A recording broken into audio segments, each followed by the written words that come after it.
손잡아주소서. 내일은 몰라요. 장래일도 몰라요. 아버지 영원한 의사 평안한 길 주옵소서. 좋은 일 진리의 길 주님 가신 그 길 힘이 들고 어려워도 찬송하며 갑니다. 성령이여 금성을 항상 들려주소서. 내 마음은 정했어요. 변치 않게 하소서. 내일은 난 몰라요. 장래일도 몰라요. 아버지여 주신 소명 이루소서. 2절 다시 찬양합니다. 우리 일승이의 주님 가신 그의 길 힘을 어려워도 찬송하며 갑니다. 성령이여 금성을 항상 들려주소서. 내 마음은 정했어요. 변치 않게 하소서. 내일은 난 몰라요. 장래일도 몰라요. 아버지여 주신 소명 이루소서. 마다의 왕 예수께서 이 세상에 오셔서 만배성을 구속하니 참 구주가 되시네. 순교자의 본을 받아 나의 믿음 지키고 순교자의 신앙 따라 이 복음을 전하세. 물결 같은 성령이여 내 맘에 항상 계셔. 성불하는 그날까지 주옵소서. 같은 성령이여 내 안에 항상 계셔. 성불하는 그날까지 주여 지켜주옵소서. 이 시간에 합심하여 같이 기도하기를 바랍니다.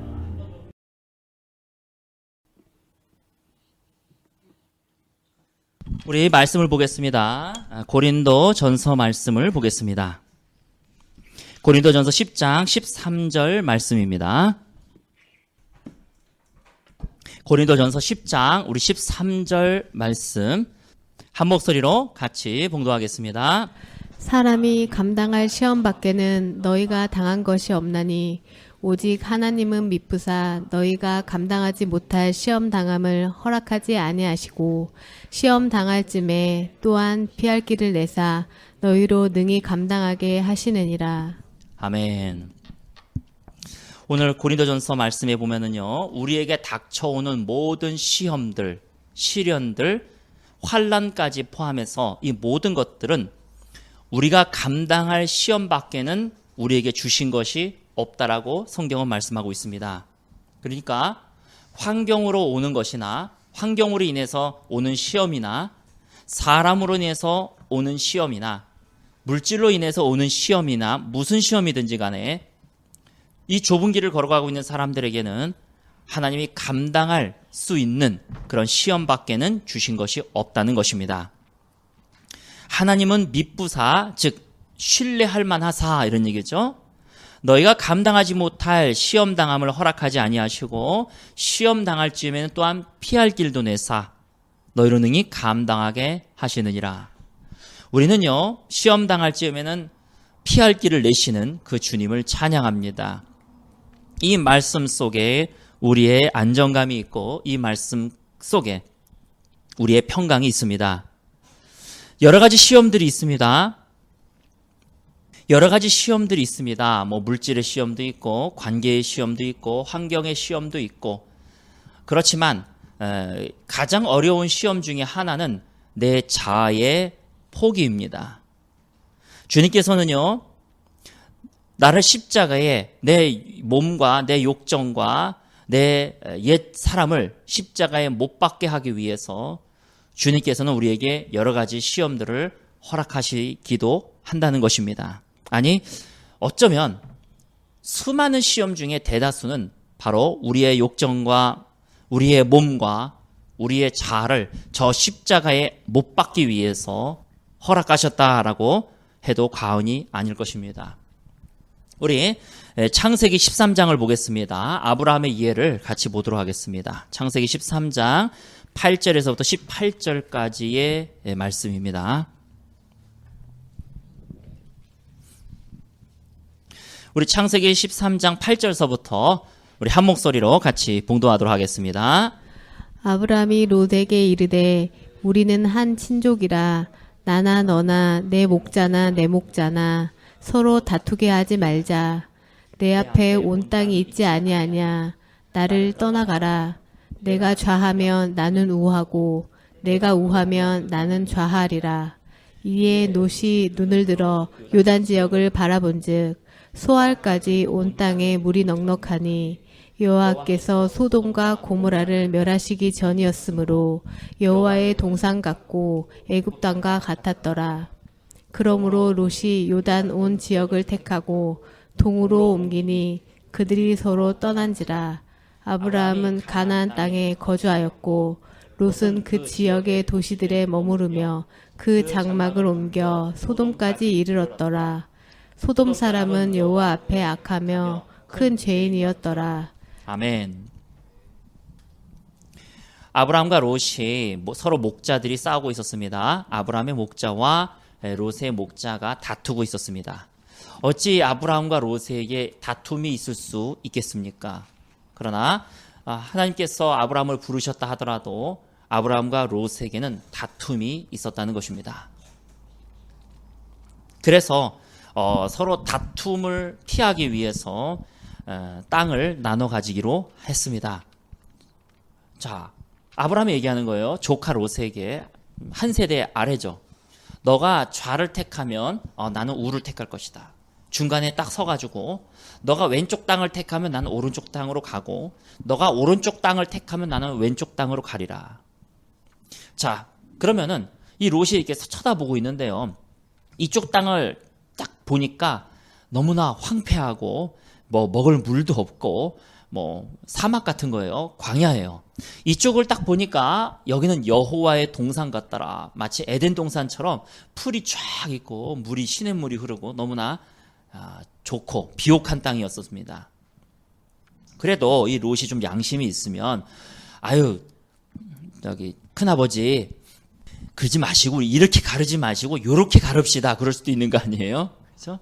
이렇게 갈라가지고 우리 반반 반반 이렇게 나눕시다. 그럴 수도 있었는데 그렇게 하지 않았다는 겁니다. 롯은 이 비옥한 땅을 자기가 선택하고 자기 큰아버지에게 저쪽 땅으로 가라고 얘기를 했습니다. 아마 이때의 아브라함의 심정이 어땠을까? 참 다투는 것도 그랬지만 아마 마음은 참 참담했을 것입니다. 자, 그러나 아브라함은요, 다툼을 피하기 위해서 조카 롯에게 이쪽 땅으로 그냥 너는 가라. 그리고 자신은 그 자리에 남아 있었습니다. 우리 14절에 보시기 바랍니다. 롯이 아브라함을 떠난 뒤에 여호와께서 나타나십니다. 같이 한 목소리로 봉독하겠습니다.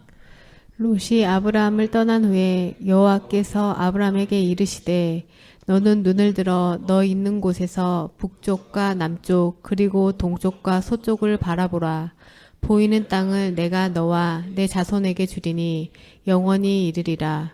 내가 내 자손이 땅의 티끌 같게 하리니 사람이 땅의 티끌을 능히 셀 수 없을진데 내 자손도 세리라. 너는 일어나 그 땅을 종과 횡으로 두루 다녀보라. 내가 그것을 내게 주리라. 이에 아브라함이 장막을 옮겨 헤브론에 있는 마므레 상수리 수풀에 이르러 거주하며 거기서 여호와를 위하여 제단을 쌓았더라. 아멘. 롯에게 이 모든 것을 양보한 아브라함에게 주님께서 나타나십니다. 우리는요, 아브라함이 주님과 동행한 건 사실입니다. 그러나 실제적으로 하나님이 나타나셔가지고 아브라함에게 지시하시거나 말씀을 하시거나 대화하신 거는요, 성경에 몇 구절 안 돼요. 어떤 경우는 15년 이상 주님께서 나타나지 않으십니다.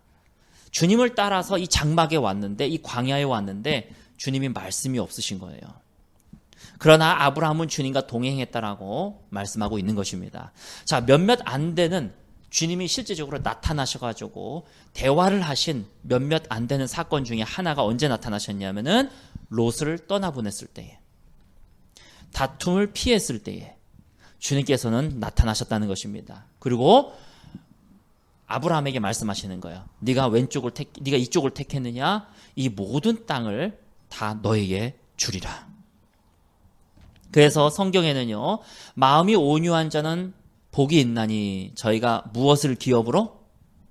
천국, 또 땅을 기업으로 받을 것이며, 그렇죠? 온유한 자는 복이 있나니 저희가 땅을 기업으로 받을 것이며, 물론 천국도 당연한 것입니다. 주님께서는요, 이렇게 주의 말씀에 순종하는 자에게 주님께서는 나타나셔서 땅을 기업으로 주신다는 것입니다. 오히려 인간의 머리를 쓰고 자신의 잔머리를 굴렸던 롯은요, 결국은 소돔과 고모라, 거기를 택했기 때문에 멸망받아야 될 땅에서 간신히 구출하고 자기 몸만, 아내도 죽고 자기 몸하고 딸들만 간신히 구출받는 상황이 된 것입니다. 그러면 우리 그리스도인들은요, 잔머리를 굴려가지고 땅을 기업으로 받은 그런 사람이 아니라 우리는 하나님의 말씀대로 순종함으로 말미암아 땅을 기업으로 받는 저와 여러분 되시기를 축원합니다. 자, 그러나 주님께서 왜 이런 일이 벌어지게 하셨는가? 우리 창세기 12장 1절을 보면은 이렇게 쓰여져 있는 거예요. 여호와께서 아브라함에게 이르시되 너는 너의 고향과 친척과 아비집을 떠나 내가 내게 지시할 땅으로 가라. 자, 고향을 떠나라 그랬습니다. 그 다음에 또 친척을 떠나라 그랬습니다. 아버지의 집을 떠나라 그랬습니다. 다시 말해서 친척은 물론이요, 아버지보다 더 가까운 친척이 어디에 있겠습니까?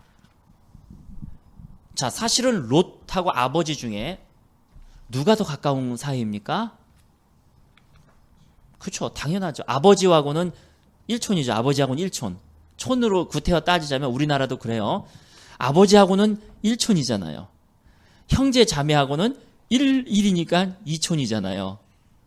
모르십니까? 아시죠? 엄마 아빠를 갔다가 다시 오는 거니까 언니하고 동생 사이는 2촌이죠. 하지만 나와 아빠 사이에는, 나와 엄마 사이에는 1촌이죠. 3촌은 뭐예요? 아버지를 거쳐서 1촌, 그 다음에 아버지의 형제니까 2촌, 그래서 3촌이잖아요. 자, 그러니까 사실은 아버지의 집을 떠나라 그랬으면은 사실은 롯을 놓고 오는 것이 당연한 것이었었죠. 그런데 아브라함이 롯을 데리고 왔습니다. 그래서 결국은 롯과 아브라함은 이 이후에 거의 보지 못하는 그러한 상황이 되는 것이죠. 우리 한번 또 보겠습니다. 우리 창세기 26장을 보시기 바랍니다. 창세기 26장 우리 12절에서부터 25절까지 우리 한 목소리로 같이 봉독하겠습니다.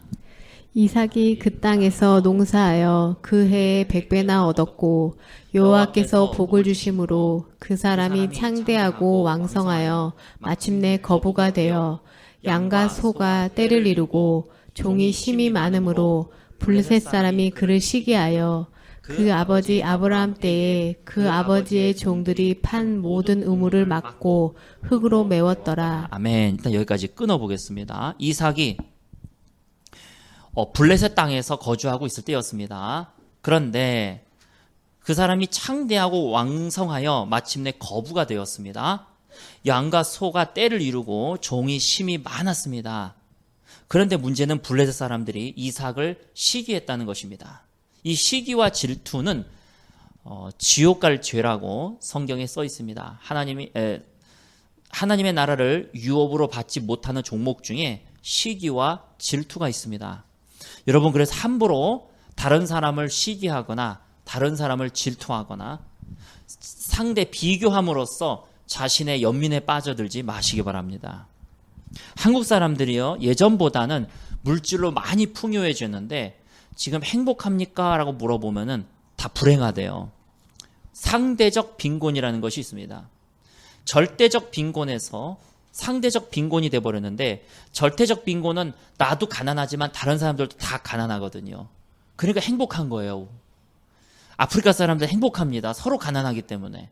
그런데 예전보다는 많이 우리가 부유해졌습니다. 세종대왕이 먹었던 음식보다 우리는 몇 배나 잘 먹습니다. 그러나 다른 사람들의 사는 꼬라지를 보니까 더 잘 먹는 것 같은 거예요.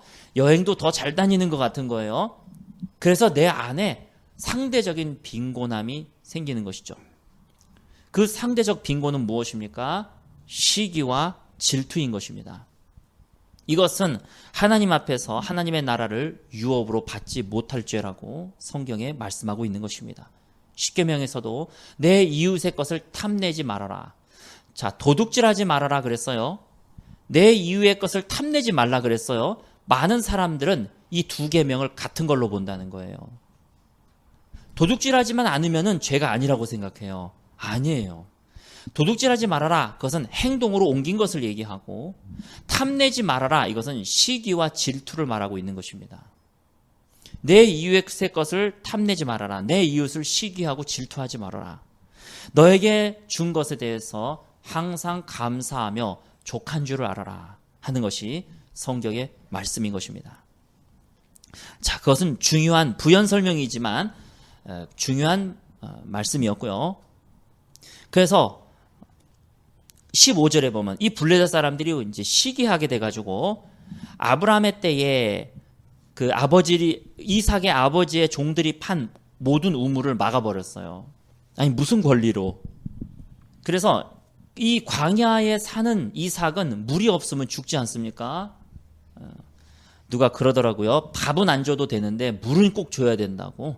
이 닭을 키울 때나 강아지를 키울 때나 고양이를 키울 때나 내가 아차 해가지고 밥은 못 줄 수 있는데 물을 안 주면 큰일 난다고. 사실 밥보다 더 중요한 것이 물입니다. 우물을 막았다는 것은요, 죽으라는 얘기죠. 그냥.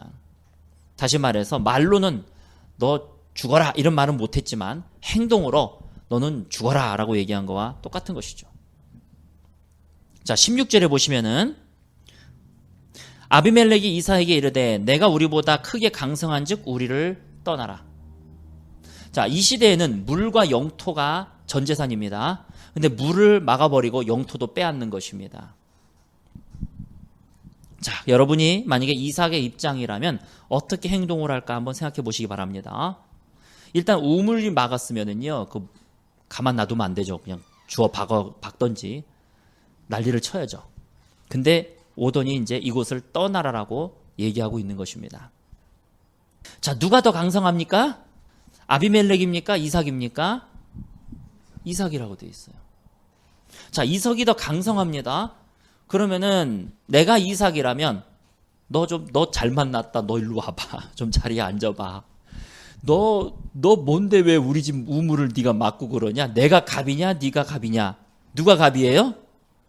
이삭이 갑이에요. 너 오늘 잘 만났다. 이제 오늘서부터 네 우물 다 내 걸로 할래. 그리고 막 일일이 따졌을 것입니다. 그런데 갑인 이삭이 그 자리를 떠나는 거예요. 17절에 보면은 이삭이 그곳을 떠나 그랄 골짜기에 장막을 치고 거기 거류하며 그 아버지 아브라함 때 팠던 우물들을 다시 팠으니 이는 아브라함이 죽은 후에 블레셋 사람이 그 우물들을 메웠음이라. 19절에 보면은요, 이삭의 종들이 골짜기를 파서 샘 근원을 얻었습니다. 자, 물 구하기 어려운데 물을 구했다는 것이죠. 그러자 그랄 목자들, 이거는 아비멜렉의 목자들입니다. 블레셋의 목자들이에요. 그랄 목자들이 이삭의 목자와 다투어 이르되 이 물은 우리의 것이라 하매 이삭이 그 다툼으로 말미암아 그 우물을 에색이라고 하였더라. 에색의 뜻은 다툼입니다. 자, 21절에 보면 또 다른 우물을 팠으니 무슨 얘기입니까? 에색을 블레셋에 줬다는 얘기죠. 아니, 블레셋 땅에서 쫓겨났습니다. 근데 이 블레셋 목자들이 와가지고 쫓겨나서 우물을 팠는데 그 우물을 내놓으라는 거예요. 그 우물을 줬다는 겁니다.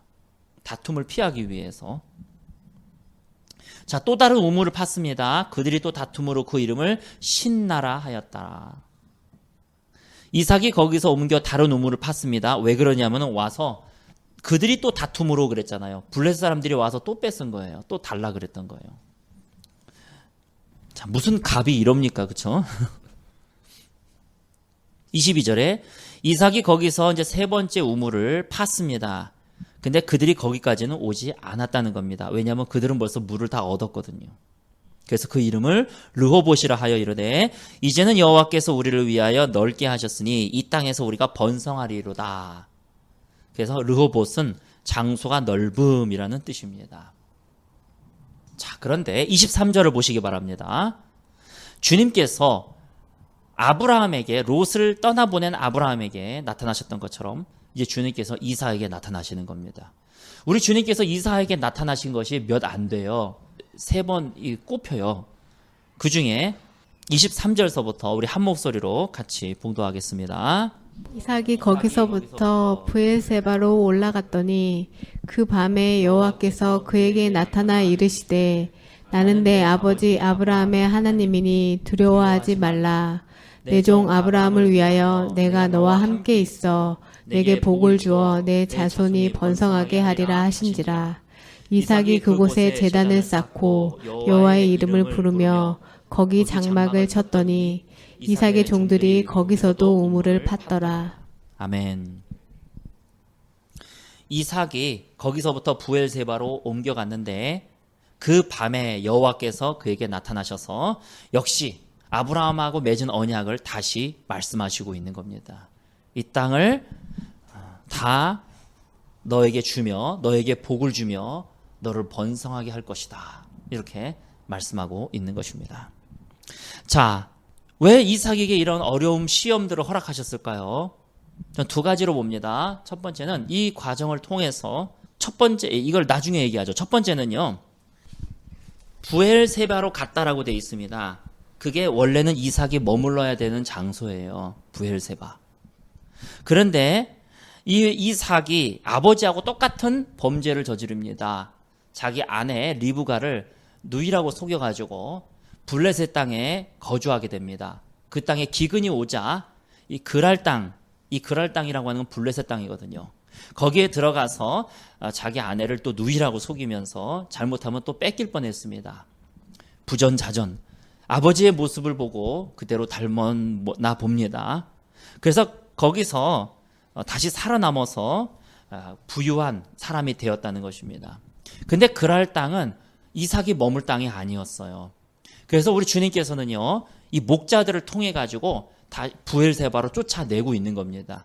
여기 가서 우물을 팠는데 아직 그랄 땅이에요. 그래서 그랄 목자들이 와가지고 또 밀어버립니다. 딴 데로 가라고. 그래서 또 딴 데로 옮기는 겁니다. 세 번째 우물을 팠을 때는 그랄 목자들이 오지 않았습니다. 근데 그는 이제서야 그걸 알게 된 거예요. 여기가 내가 이제 그랄 목자들이 오진 않았지만 이 땅은 내가 거할 땅이 아니라는 것을. 그래서 어디로 옮겼냐면은 22절에 보면 이 땅에서 우리가 번성하리로다. 그럼 이 땅이 있어야 되잖아요. 근데 23절에 보면은 거기서부터 부엘세바로 옮겨갔다라고 되어 있는 겁니다.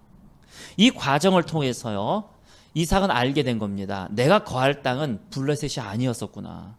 근데 내가 잔머리를 굴리고 블레셋에 들어갔는데 결국은 우리 주님께서 거기서 나를 쫓아내셨구나. 그럼 내가 원래 거할 땅은 어디였었냐면 부엘세바구나. 그래서 부엘세바로 가게 된 겁니다. 이 과정을 통해서요, 하나님이 우리에게 인도하시는 것이 있다는 것입니다. 이 이삭은 하나님의 말씀에 순종하려고 했을 뿐입니다. 이 사람은요, 하나님이 나를 어떻게 인도하실지에 대해서는 모릅니다. 우리는 그냥 하나님의 음성에 순종할 뿐입니다. 아브라함이 소돔과 고모라에 아브라함이 들어갈 것이 아니었었죠. 소돔과 고모라는 아브라함에게 주신 그 당시에 주신 것은 아니었었죠. 또 어떻게 보면은 아비집을 떠나라 그랬으니까, 아버지하고도 작별하라고 했으니까 어떻게 보면 이제 롯이 아브라함을 떠나가는 것이 하나님의 뜻이었었을 것입니다. 아브라함은 하나님의 말씀에 순종했을 뿐입니다. 그러나 그 결과는 하나님의 인도하신 땅으로 결국은 갔다는 것입니다. 이삭도 자기에게 왜 이러한 어려움들이 있고, 자기에게 왜 이러한 시련들이 있고, 왜 나에게 이렇게 뭐 사업장이든 가정에서든 학교에서든 어려운 일들이 있을까? 그런데 결국은 이것을 통해서 하나님은 우리를 올바른 길로 인도하신다는 것입니다. 그리고 두 번째는 이것을 통해서 자신의 자아와 육체와 자아를 십자가에 못 박도록 주님께서는 일거양득을 취하신다는 것입니다. 그래서 우리 하나님은요, 내가 어떠한 상황에 있든지 간에 우리 주님을 높여드리고 우리 주님의 말씀에 순종하고 우리가 주님 앞에 나와서 예배드리고 난 여호와로 인하여 즐거워하리로다 라고 말할 수 있는 것은요, 이 두 가지 이유입니다. 왜 내 인생에는 이렇게 블레셋 사람들이 와가지고 운물을 다 메꾸고 있는 거야. 내가 오늘 날 잡았다. 이 블레셋 사람하고 내가 오늘 강성한데 내가 저놈들 손가락 하나면은 내 졸개들 100명만 보내면 저것들 그냥 확 쓸어버리는데 할 수 있었죠. 그러나 그렇게 안 했다는 것입니다. 왜 내 인생은 자꾸만 이런 그랄 목자들 같은, 블레셋 목자들 같은 사람들이 내 주변에 있을까? 근데요, 그것을 통해서 하나님이 나를 첫 번째 인도하신다는 것입니다. 그리고 두 번째, 내 자아와 몸과 육체를 십자가에 못 박는다는 것입니다. 자, 그러면 이쯤 되면은 이제 사람들이 물어봅니다. 아이, 그러면 우리 그리스도인들은 무조건 그냥 당하기만 하면 되는 것이냐? 그냥 당하면 되는 것이냐? 우리 마태복음 10장 16절을 보겠습니다. 한 목소리로 같이 봉독하겠습니다. 보라, 내가 너희를 보냄이 양을 이리 가운데로 보낸과 같도다. 그러므로 너희는 뱀같이 지혜롭고 비둘기같이 순결하라. 아멘. 우리 여태까지 사실 얘기했던 거는 비둘기같이 순결하라라는 것입니다. 주님 앞에서 주님의 말씀에 순종하는 것이죠. 그러나 뱀같이 지혜로워야지 됩니다. 뱀같이 지혜로워야지 됩니다. 우리는 비둘기같이 순결해서만은 안 됩니다. 뱀같이 지혜로워야 됩니다. 그렇다고 야 이제 오늘 날 잡아가지고 그랄 목자하고 맞붙어 버려야 되겠다. 이건 지혜가 아니죠. 그건 지혜가 아니죠. 지혜의 한 모습을 보겠습니다. 마태복음 10장 23절 같은 장에 있습니다. 시작. 이 동네에서 너희를 박해하거든 저 동네로 피하라. 내가 진실로 너희에게 이르노니 이스라엘의 모든 동네를 다 다니지 못하여서 인자가 오리라. 아멘. 여러분, 박해가 시작이 됐습니다. 그러면 여기서 박해를 당해야 되는 건가요? 박해를 피해야 되는 건가요? 앞으로 마지막 시대가 오게 되면은 이거 갖고 우리 고민을 많이 해야 됩니다. 지금은 싸워야 될 때인가? 아니면 지금은 뒤로 물러서야 될 때인가? 여러분, 이제 앞으로 우리가 어떠한 상황이 이제 닥치게 되면은요, 이거를 내가 박해를 감당해야 되느냐, 다른 곳으로 피해야 되느냐, 이 문제를 가지고 한국 교회들은 많은 고민을 하게 될 것입니다. 그러나 우리 주님께서는요, 비둘기같이 순결하다라는 말도 있지만 뱀처럼 지혜로우라는 말도 있다는 것입니다. 그래서 마태복음 10장 23절에 이 동네에서 너희를 박해하거든 저 동네로 피하라. 피하라라고 하는 말씀이 또 있다는 것입니다. 그래서 어떤 때 피해야 되고 어떤 때는 감당해야 되는가 하는 부분은 상당히 기도를 요하는 부분입니다.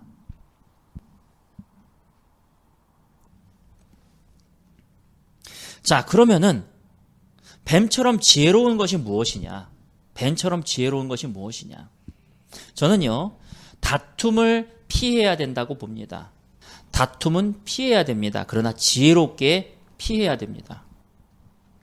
그래서 여기서 말하는 그 지혜는 그냥 제가 보는 관점은 맞붙어서 오늘 너 제삿날이다 하고 싸우는 것이 아니라 좀 피할 수 있는 지혜, 다툼을 피할 수 있는 지혜가 우리에게는 또한 필요하다는 것입니다.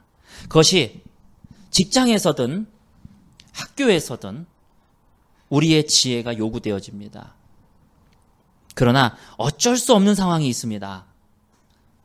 우리가 살아가다 보면은 어쩔 수 없는 상황이 있어요. 이거는 뭐 어떻게 이렇게 해도 안 되고 저렇게 해도 안 되고, 그것은 우리가 하나님의 말씀에 순종하면서 우리가 감당해 내야 되는 것입니다. 또 어떤 경우는 하나님의 특별한 사명이 있는 사람이 있습니다. 우리의 가장 큰 요점은 이것입니다. 자기를 부인하고 자기 십자가를 지는 것. 그것이 바로 우리 주님을 따라가는 길이라는 것입니다. 자기를 부인하고 자기 십자가를 지는 것. 우리 김철기 선교사님 책에 자기를 부인한다는 것, 십자가를 진다는 것, 이 부분에 대해서 쓰여진 부분이 있더라고요. 여러분, 이 두 분, 허은석 선교사님하고 김철기 선교사님 정도는 여러분이 조금 이름을 외워두시면 좋겠습니다. 운석이에요, 운석. 여러분, 운석이 이 지구에 떨어지면 큰일 나죠. 운석. 그 다음에 청동기가 아니라 철기예요. 그러면 이제 여러분 이제 잘 외우실 겁니다. 아, 김철기, 그 다음에 허운석이구나. 잘 외우실 겁니다. 이 두 분의 이름은 여러분이 좀 외우시기 바랍니다. 지금은 무슨 시대? 철기 시대. 자, 이 김철기 선교사님이 이렇게 얘기를 했습니다. 자기를 부인한다는 것은 무엇인가? 나는 틀렸고 이기적이며 악하고 주님을 대적한다. 나는 틀렸고 이기적이며 악하고 주님을 대적한다. 내 속에 선한 것이 없으니 내 생각도 내 주장도 부인되는 것이 마땅하다. 이것을 받아들인다는 것입니다. 자, 이삭이 3번이나 우물을 빼앗겼습니다. 더 말하자면은 자기 먹고 살던 우물을 다 빼앗겼죠. 그래서 그 장소까지 쫓겨났는데 따라와가지고 우물 2개를 더 빼앗겼죠. 그러면 내 생각은요, 저 죽일 놈들, 내가 옳고 저 사람이 나쁘다라고 말할 수 있을 것입니다.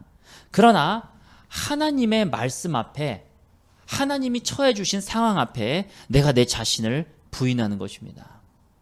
나 상당히 어렵습니다. 그래서 어떻게 부인하는 거냐면은 이렇게 허락하신 하나님, 내가 어쩔 수 없이 그냥 당해야 되는 때가 있잖아요. 이렇게 허락하신 하나님의 뜻이 있을 거야. 나는 그럴 수 있잖아요. 아니 도대체 하나님이 살아계시다면은 왜 나에게 이런 일이 벌어지는 거야? 하나님이 살아계시다면 아우 내가 왜 나에게 저 왼수 같은 놈이 있어가지고 힘들어지는 거야? 저 그랄 목자들처럼. 또 왜 나에게는 이렇게 안 좋은 상황들만 벌어지는 거야? 그래서 하나님을 원망하고 불평할 수 있다는 것입니다. 자기를 부인한다는 것은요, 그 원망과 불평을 내려놓는다는 것입니다.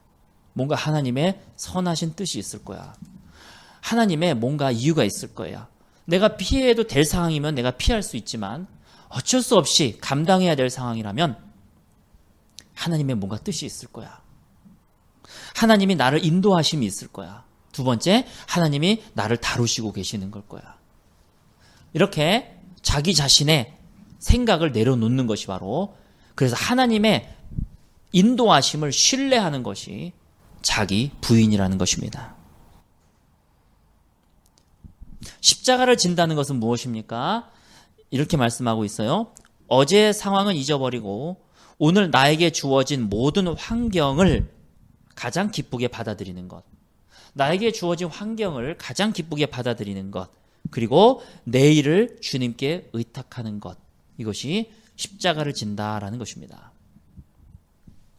물론 내 배우자가 왼수 같을 수 있습니다. 어떤 직장에서는 상관이 왼수 같을 수 있습니다. 이 왼수가 내 십자가구나. 맞는 말이에요. 맞는 말. 그런데 십자가는 그것을 더 넘어서 가지고 오늘 나에게 주어진 모든 환경을 내가 기쁘게 받아들이는 겁니다. 이 사람은 나에게 주신 사람이야. 이 사람을 통해서 하나님이 뭔가 나를 다루시고 있구나. 그리고 내일을 주님께 의탁하는 것입니다. 어제의 상황은 과거, 어제의 상황은 잊어버리는 겁니다. 그래도 내가 왕년에 내가 그때 죄를 확 그냥, 어제의 상황은 잊어버리는 것이고, 두 번째, 오늘 현재의 나의 상황을 기쁘게 받아들이는 것이고, 미래의 상황은 주님께 의탁해버리는 겁니다. 염려하지 않고 근심하지 않고, 그것이 바로 십자가를 진다는 것입니다. 이러한 믿음이 있었기에, 이분은 이제 이 글을 이렇게 마무리합니다. 이러한 믿음을 가졌기에 우리는 아마존이 주는 고통과 고난을 오히려 자아를 죽이는 기회라 여기며 기뻐하였다.